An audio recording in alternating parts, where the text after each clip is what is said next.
रोवत रह गईल दिलवा, तू हंस के चल गईलू। टूटल सपना सबके अकेला छोड़ गईलू। तोहरे बिना ही दुनिया सुन सुन लागेला। हर धड़कन आजुओ तोहरे नाम पुकारेला।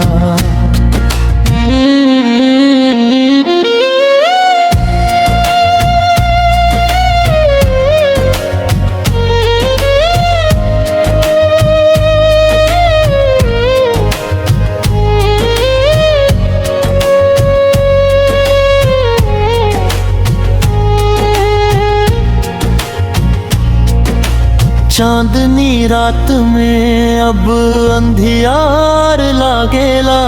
तू हरे बिना हर खुशी बेकार लागेला।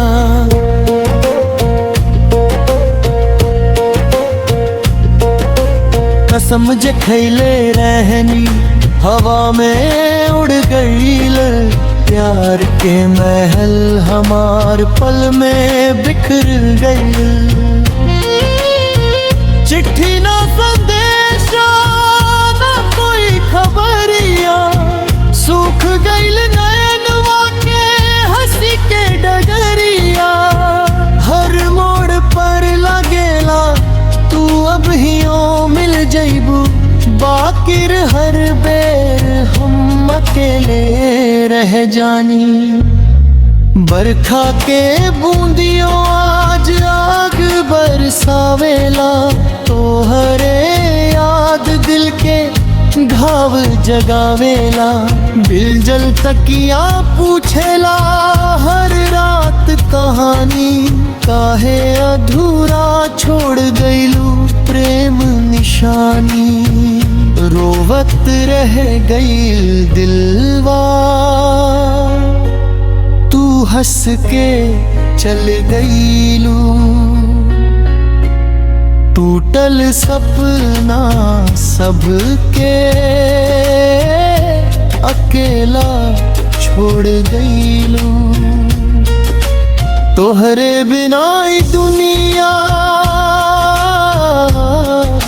सुन सुन लागेला। हर धड़कन आजुओ तोहरे नाम पुकारेला।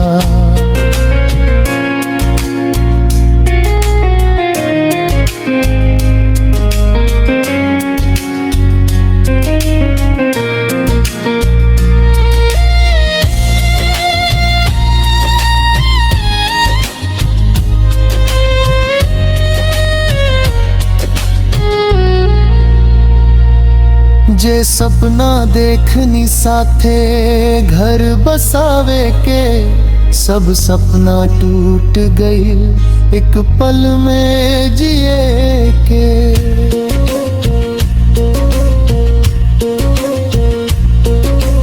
अब ना मुस्कान बा ना दिल में उजियारा। तोहरे बिना सोना लागे जिसारा। गाँव के गलियन में आजो घुमत बानी। हर मोड़ पर तोहर चेहरा खोजत बानी। जवन राह पर हाथ पकड़ के चल ले रही, वही राह पर आज अकेले रोवत बानी। दुनिया ता कहेला भुला दा पुरन का बात। दिल के का बुझाई ई तरोवे दिन रात। जिंदगी के किताब में बस के नाम बा। तोहरा बिना सांस लेबो भी इल्जाम बा। सावन बीत गए फगुनो गु बिछड़ गई बाकिर गिल तू तक आदर ना कम गई समय बदल लोग बदल गलील जहां बाकिर न बदल हमार तोहरे वाला प्यार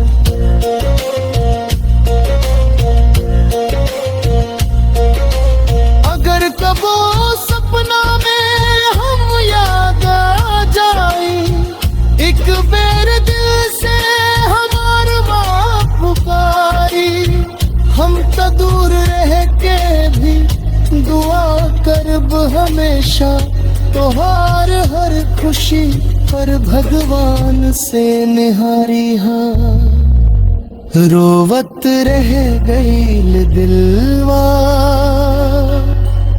तू हंस के चल गईलू टूटल सपना सबके अकेला छोड़ गईलू अगर कबो याद आवे हमार मोहब्बत मुड़ के देखी हम जो ही राह पर खड़ा मिली रोवत दिलवा आजो